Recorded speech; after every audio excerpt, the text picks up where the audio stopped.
Income and expenditure account जो हम लोग ईयर कर रहे हैं वो है 2014 बीकॉम ऑनर्स, और ये इनकम एंड एक्सपेंडिचर का सबसे पॉपुलर सम है, सबसे ज्यादा आने वाला सम, ठीक है। और यहां पर एक्सपेंडिचर और इनकम है, और ये सम 2014 के ऑनर्स टाइप का सम है, और ये आरके चैरिटेबल हॉस्पिटल का सम है। इन द बुक्स ऑफ जो चैरिटेबल हॉस्पिटल है वो है आरके चैरिटेबल ट्रस्ट या कोई चैरिटेबल हॉस्पिटल है, उसका हम लोग ये एनजीओ करने जा रहे हैं। सबसे पहले हम लोग रिसिप्ट्स को, क्वेश्चन नंबर 6 है मैथ का, क्वेश्चन नंबर 6 बातचीत नहीं, रिसिप्ट्स को पेमेंट साइड में उतारेंगे, और टू बैलेंस बीडी लिखा हुआ है क्वेश्चन में, लिखा हुआ ना टू बैलेंस बीडी, इसको कट्टम पुट्टी कर दीजिए, ठीक है, काट दीजिए, क्योंकि ये कैश है, ये हम लोग बैलेंस है कैश का, एसेट्स है, इसको नहीं लिख सकते। उसके बाद क्या लिखा हुआ है, टू सब्सक्रिप्शन, यहां पर हम लोग लिखेंगे बाय सब्सक्रिप्शन,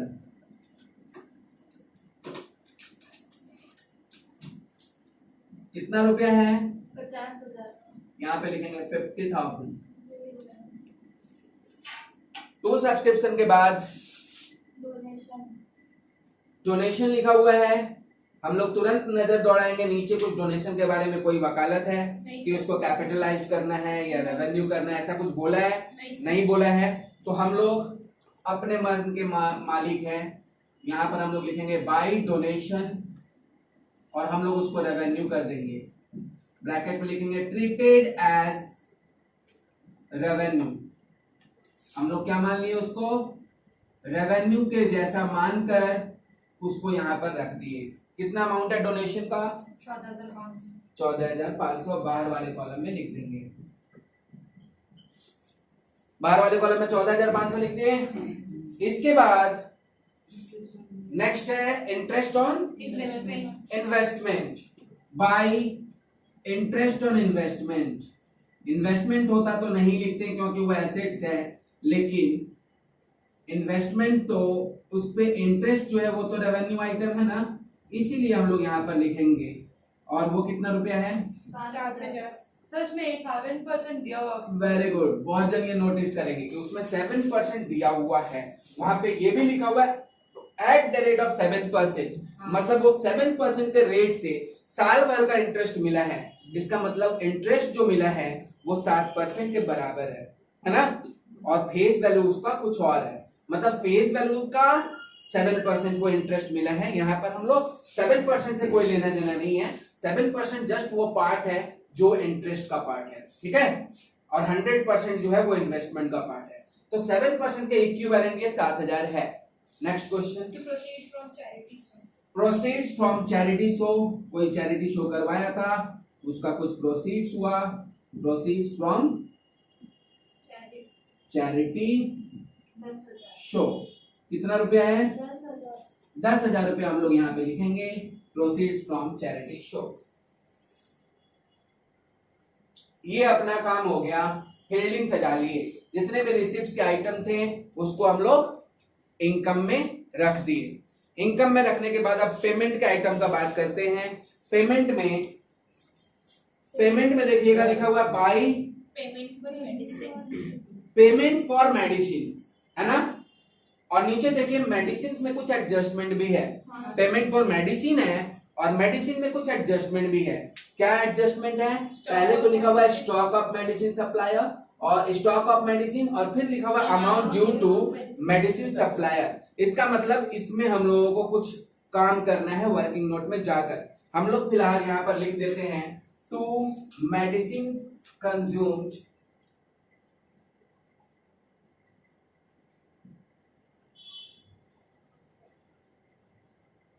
और यहां पर लिख देंगे नोट, जब हम लोग नोट बनाएंगे तब हम लोग मेडिसिन कंज्यूम्ड करेंगे, ठीक है ना। यहां पर अमाउंट की जगह पे ब्लैंक छोड़ देते हैं। इसके बाद क्या लिखा हुआ है, टू डॉक्टर्स ऑनोरेरियम, है ये पैसा ही, है ये कुछ सैलरी टाइप का ही, लेकिन डॉक्टर के ऑनर में दिया गया है क्योंकि आप एक चैरिटेबल ट्रस्ट में काम कर रहे हो, आप एक चैरिटेबल हॉस्पिटल में काम कर रहे हो, तो आपको सैलरी बोलकर देंगे तो आपको ओनर को ठेस पहुंचेगा। इसके कारण हम सैलरी ही दे रहे हैं लेकिन उसको सम्मान के तौर पे दे रहे हैं, तो वो क्या हो जाता है, डॉक्टर ऑनोरेरियम। बिल्कुल ये रेवेन्यू आइटम है। कितना रुपया है? 10,000। 10,000 है, इसको बाहर लिख देंगे, इसमें कोई एडजस्टमेंट नहीं है। नेक्स्ट टू सैलरीज, देख लीजिए नीचे कोई एडजस्टमेंट है तो ठीक है, अंदर में लिखिए, नहीं तो बाहर फेंक दीजिए। कितना रुपया? 27,500। सॉरी 27,500। ओके, नेक्स्ट क्या है? टू पेटी एक्सपेंसेस है ना, पेटी एक्सपेंसेस है ना। ओके, पेटी एक्सपेंसेस कितना रुपया है? 500 है। फिर टू नहीं, इक्विपमेंट नहीं लिख सकते हम लोग, इक्विपमेंट नहीं लिख सकते, लेकिन डेप्रिसिएशन ऑन इक्विपमेंट हम लोग लिखेंगे क्योंकि यहाँ पर इक्विपमेंट में रेट नहीं दिया है लेकिन ओपनिंग और क्लोजिंग बैलेंस दिया है, तो हम लोग लिखेंगे to depreciation on equipment, depreciation on equipment. इसका हम लोग बड़ा इजी फॉर्मूला है, जब रेट नहीं दिया रहेगा तो opening plus purchases minus closing करके डेप्रिसिएशन कैलकुलेट करते हैं। रिपीट फिर से बोल रहे हैं हम, opening balance of equipment plus purchases less closing balance of equipment, opening plus purchases minus closing. हम लोग यहाँ पे लिख देते हैं O plus P minus C, याद रहेगा। ओपनिंग बैलेंस देखो नीचे इक्विपमेंट का दिया हुआ है 21,000। डेप्रिसिएशन निकालें। नहीं, नीचे 21,000 है क्या? Yes sir. Okay, plus purchases देखो ऊपर पेमेंट में दिया होगा 15,000, लेस क्लोजिंग बैलेंस देखो नीचे ही दिया होगा क्लोजिंग डेट में 30,000, तो डेप्रिसिएशन कितना निकला? 6,000। ये हो गया डेप्रिसिएशन ऑन इक्विपमेंट, ठीक है ना। नेक्स्ट आइटम क्या है? एक्सपेंसेस ऑन चैरिटी शो, लिख दीजिए to expenses on charity show.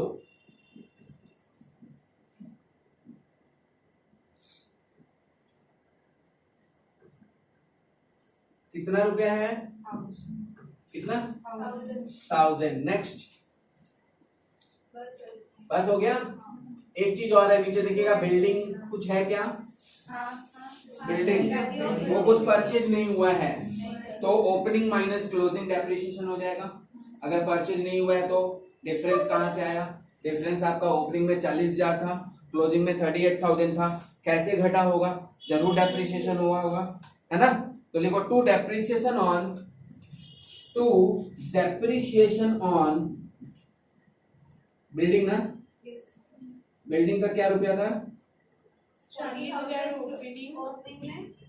और क्लोजिंग में 38, तो डिफरेंस कितना हो गया? 2,000। ये 2,000 रुपया आपका डेप्रिसिएशन ऑन इक्विपमेंट हो गया, ठीक है। तो डेप्रिसिएशन ऑन बिल्डिंग हो गया, ठीक है। अब हम लोग नीचे वाले एडजस्टमेंट पे ध्यान देंगे। एडजस्टमेंट में यहाँ पर रो के हिसाब से बोला गया है। रो मतलब दो रो है, देखिएगा, एक है 119 और दूसरा है 31 12/9, है ना।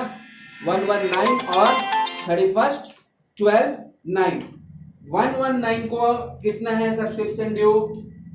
500 रुपया। कितना है ड्यू? Subscription due 500। और 31 12 को कितना ड्यू है? ये ड्यू है, मतलब आउटस्टैंडिंग है। अब इसके बारे में सोचिए, हमको याद नहीं करना है। ओपनिंग का ड्यू है, जो साल अभी शुरू नहीं हुआ वो ड्यू है, इसका मतलब वो किस साल का ड्यू है? जब आप खाली यही खोजना है आपको कि वो किस साल का है। ओपनिंग में ड्यू है, ये साल अभी शुरू ही नहीं हुआ और ड्यू है, इसका मतलब वो पिछले साल का चीज है। पिछले साल का है ड्यू तो पिछले साल का लेस होता है, हम लोग लिखेंगे लेस ड्यू ब्रैकेट में लिखेंगे ओपनिंग। कितना रुपया है? क्लोजिंग का ड्यू है, जो साल एंड हो रहा है वो ड्यू है, मतलब इसी साल का ड्यू होगा। पूरा साल आप ड्यू करके अभी तक ड्यू रखा हुआ है, इसका मतलब क्या है, वो क्लोजिंग का ड्यू है, और क्लोजिंग का ड्यू होता है तो मतलब किस साल का ड्यू होता है, इस साल का। जवाब खाली चाहिए हमको कि वो किस साल का है, तो इसको क्या करेंगे हम लोग, क्या करेंगे, ऐड, और यहाँ लिख देंगे क्लोजिंग। कितना रुपया है, 1000। उसके बाद देखिए लिखा हुआ है प्री रिसिप्ट या एडवांस, यही लिखा हुआ है ना। रिसिप्ट एंड एडवांस का मतलब प्री रिसिप्ट ही होता है ना। अगर कोई पैसा आपको समय से पहले मिल जाए तो वो अनएक्सपायर्ड होगा, अभी उसका एक्सपायरी डेट नहीं आया बट आपने रिसिप्ट कर लिया। तो अब बताओ कि 1 तारीख को अगर हमारे खाता में लिखा हुआ है कि इसका पैसा हम एडवांस पा रखे हैं, मतलब आप एडवांस तो आप पिछले साल पाए होगे ना। अगर 1 तारीख को लिखा है तो एडवांस आपको पिछले साल मिला होगा। हमको किसी का पैसा अगर एडवांस मिल जाता है तो वो मेरे लिए लायबिलिटी होता है। तो अगर हमको किसी का पैसा मिल जाता है और पिछले साल में मिला है तो पिछले साल में ही मिला होगा अगर 1 तारीख को दिखा रहा है तो, और अगर 1 तारीख को दिखा रहा है कि वो पिछले साल में मिला है तो अब अपने से क्वेश्चन करिए कि वो किस साल का मिला, इस साल का, क्योंकि पिछले साल में एडवांस आपको किस साल का मिलेगा, इस साल का मिलेगा। जवाब क्या मिला, वो कौन से साल का है, इस साल का है, तो वो क्या करना होगा, प्लस करना होगा। यहाँ पे क्या करेंगे हम लोग, add pre receipt, pre receipt bracket में लिख देंगे ओपनिंग। कितना रुपया है, 1000। फिर क्या है, क्लोजिंग में प्री रिसिप्ट है। क्लोजिंग डेट में प्री रिसिप्ट कहने का मतलब हुआ कि आपका ईयर एंडिंग हो रहा है, वहां पर आपको दिखा रहा है कि इसका पैसा हमको एडवांस मिला है। तो अगर आपको क्लोजिंग डेट में दिखा रहा है कि किसी का पैसा एडवांस मिला है तो वो किस साल का एडवांस होगा, नेक्स्ट ईयर का एडवांस होगा। उसको क्या करेंगे हम लोग, लेस प्री रिसिप्ट, क्योंकि वो नेक्स्ट ईयर का है। प्री रिसिप्ट क्लोजिंग कितना रुपए, 5000। अच्छा ये 500। इसको हम लोगों को लेस करना है, इसको हम लोग को लेस करना है, एंड टोटल करके कितना होगा, 51,000।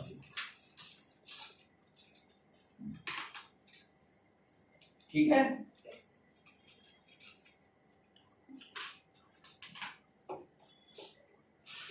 और कुछ है इसके अलावा, stock of medicine, stock of medicine. यहाँ पर देखिए हम इस साइड में यहाँ पर वर्किंग कर रहे हैं, ओके।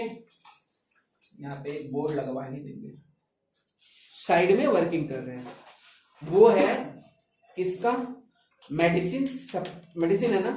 ये medicine, stationery consume, medicine consumed, ये सब चीजों पे रहता ही रहता है इस तरह का एडजस्टमेंट, ठीक है। बहुत ही वाइटल पार्ट होगा ये वाला चीज, देख लीजिएगा किस तरह से हम लोग medicine consumed, sports material consumed, medicine stationery consumed. अगर इस तरह का कोई इक्वेशन दिया है तो आप किस तरह से कैलकुलेट करोगे।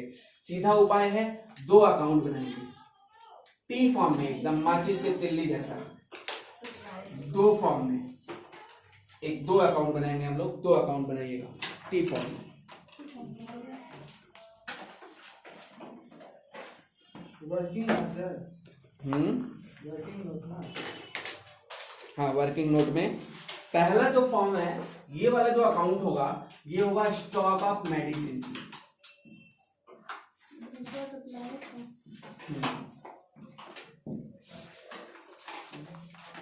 स्टॉक ऑफ मेडिसिन, ठीक है ना। और दूसरा जो होगा ये है medicine supplier.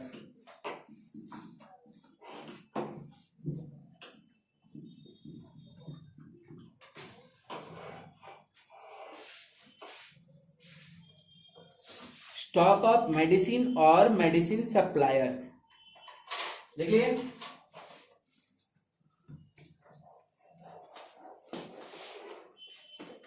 Stock of medicine का ओपनिंग बैलेंस नीचे क्या दिया हुआ है, 10,000। यहाँ पे लिखो टू बैलेंस बीडी, हम तो बीडी खाली लिखते हैं, तुम लोग ऐसा मत लिखना, टू बैलेंस बीडी लिखना।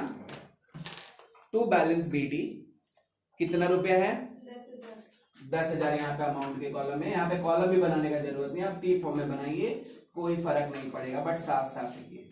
बाई बीडी बाई सीडी कितना है, क्लोजिंग बैलेंस बताना, बस ये BD/CD लिख लेना है पहले, क्योंकि ये एसेट्स है, इसका BD इधर होगा और CD इधर होगा। इसके बाद क्या लिखा हुआ है, मेडिसिन सप्लायर ना, सप्लायर का कौन सा बैलेंस किधर है, सप्लायर का क्रेडिट बैलेंस होता है। कौन सा बैलेंस होता है, क्योंकि वो क्रेडिटर्स है। इसका ओपनिंग कितना होगा, 8,000 बाई BD कितना है, 8,000। टू CD कितना है, 12,000। देखो इसको बाई में लिखे हैं क्योंकि ये लाइबिलिटी है, इसलिए इसका बायां हाथ होता है ना, लाइबिलिटी का बायां हाथ और एसेट्स का दाहिना हाथ, मतलब इस तरफ से फ्रंट में जाकर। हम लोग अगर इस तरह से खड़े होते हैं तो ये हमारा एसेट्स का डेबिट साइड होता है और लाइबिलिटी का क्रेडिट साइड होता है। इसलिए ये क्या है, स्टॉक ऑफ मेडिसिन है। तो मेडिसिन का कौन सा होगा, इस तरह से खड़े होकर देखिए तो ये डेबिट साइड में हो रहा है, तो ये कौन सा साइड हुआ, डेबिट साइड हुआ। तो मेडिसिन का डेबिट साइड हुआ BD, क्योंकि ये एसेट्स है, और लाइबिलिटी का BD इधर होगा हमेशा। अगर यही पुट करने में आप गलती कर दोगे तब आप पहले ही गलती कर दोगे। ऊपर देखिए क्या लिखा हुआ है, पेमेंट फॉर मेडिसिन लिखा हुआ ना, कितना है पेमेंट फॉर मेडिसिन, 30,000। अच्छा, मेडिसिन को पेमेंट करेंगे तो मेडिसिन सप्लायर को ही पेमेंट करेंगे ना, अगर हम उधार में परचेज कर रहे हैं तो एंट्री होगा medicine supplier account debit to bank. यहाँ पर क्या लिखेंगे, टू बैंक, कितना रुपया पेमेंट हो रहा है, 30,000। अब इसको टोटल करेंगे तो ये होगा 42,000, यहाँ पर करेंगे तो क्या होगा 42,000। इस 42,000 में से 8,000 को माइनस करेंगे क्या होगा 34,000। यहाँ पे लिखेंगे बाई मेडिसिन परचेज्ड, इतना का मेडिसिन आप परचेज किए, मतलब ठीक है, सही है अच्छा तुम पहले से बना रही हो तो तुम्हारा सही है सर, मेरे को याद था पिछले साल का। Very good. क्या लिखेंगे हम लोग, मेडिसिन परचेज्ड। अब मेडिसिन सप्लायर में से मेडिसिन परचेज यहाँ पर आया तो ये चीज कहाँ जाएगा, यहाँ जाएगा ना, यहाँ पर क्या लिखेंगे, टू मेडिसिन सप्लायर, सप्लायर से ही आया ना, कितना का परचेज था 34,000। तो अब इसको टोटल करेंगे, आप कुछ भी लिखिए, आपका अमाउंट आना चाहिए, ठीक है ना। ये कितना हुआ आपका 44,000, ये कितना हुआ 44,000 माइनस 15,000 कितना आया 29,000। लिखेंगे बाई मेडिसिन कंज्यूम्ड,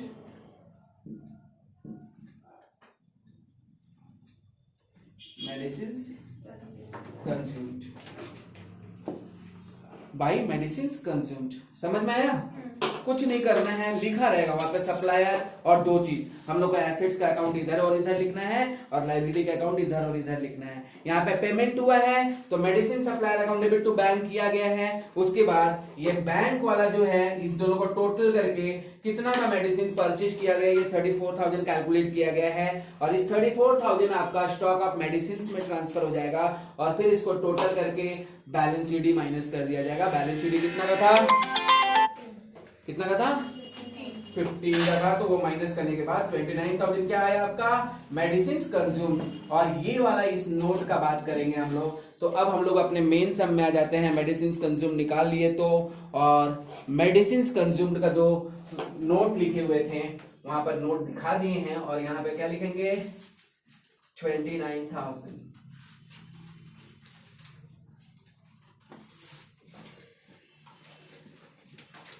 लिखेंगे 29,000। अब इसको टोटल करेंगे, सारा एडजस्टमेंट हो गया ना, इसको टोटल करेंगे, क्रेडिट जोड़कर डेबिट घटाकर जितना आएगा उसको हम लोग कहते हैं टू सरप्लस, ब्रैकेट में लिखेंगे excess of income over expenditure.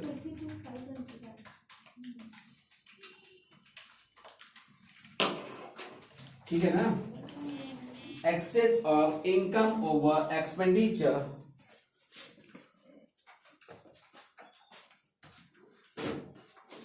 ठीक है ना, तो ये आया आपका excess of income over expenditure और ये है आपका प्रॉफिट। कितना आया इसका? 6,500। कौन सा इसका टोटल? 82,500। यहाँ पर भी लिखेंगे 82,500 और सबको माइनस करने के बाद आएगा 6,500। 6500 दैट इज क्या होगा आपका? सरप्लस। तो समझ में आया? ये है सरप्लस। ओके। एसेट का हमेशा बैलेंस बीडी होगा, टू बैलेंस बीडी। हाँ, लायबिलिटी का बाई बैलेंस बीडी। हाँ, बस ये याद रहेगा तो अकाउंट्स कभी भी कोई भी अकाउंट बनाने में आपको हेजिटेशन नहीं होगा, है ना। और कोई भी एसेट जैसे जैसे बढ़ता है डेबिट होता है, जैसे जैसे घटता है क्रेडिट होता है। अब जैसे हमको इसके बारे में बात करना था, आपको मेडिसिन सप्लायर है ना, तो आप पेमेंट किए तो ये लायबिलिटी हुआ। जब मेडिसिन सप्लायर को आप पेमेंट करोगे तो आपका लायबिलिटी घटेगा कि बढ़ेगा? घटेगा। इसलिए देखो टू बैंक लिखा है ना। उसके बाद दोनों को जोड़ के इसको माइनस कर दिए तो परचेज हुआ है। अगर आप क्रेडिट में माल खरीदते हो तो आपका लायबिलिटी बढ़ेगा कि घटेगा? इसीलिए देखो बाई परचेज। ये मेन चीज है अकाउंट्स का। ये चीज आने लगेगा ना आपको तो कोई भी चीज समझने में दिक्कत नहीं होगा, कैसे डेबिट हो रहा है कैसे क्रेडिट हो रहा है। ठीक है? नहीं समझे सर। Well said. नहीं समझे, चलिए ठीक है, समझा ही देते हैं आज तुम लोग को, यही चीज से तो समझा देते हैं।